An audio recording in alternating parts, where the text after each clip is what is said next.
Thank you very much. I want to go back to the Uyghur forced labor issue with you, Mr. Morrison. So, under Article 23.6 of CUSMA, it says the parties will prohibit the importation of goods into its territory produced in whole or in part by forced labor. So, we have an obligation. It says shall, it's mandatory, shall prohibit. The next section says the parties shall establish cooperation for the identification and movement of goods produced by forced labor. So the United States has an entities list. It's published, it's available, I could pull it up right now, that says these companies you cannot accept goods into the United States from these companies. They've seized $5 billion worth of goods last time I checked. Canada, under this government, has seized nothing, zero. So why are we not just using or taking something from the entities list, sharing, establishing cooperation like we're required to under CUSMA? That'd be a simple solution to this. Mr. Chair, I think those questions would be better put to my colleague, or our colleagues from the international trade side of things or from the labor side of things.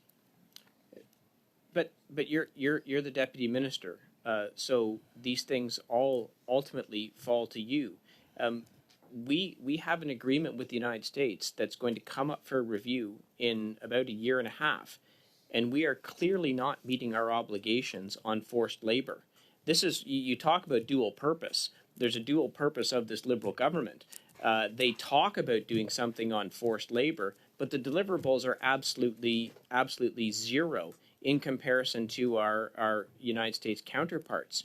The department could easily adopt an entities list, share the information that's available, which actually our trade agreement with the United States says we should.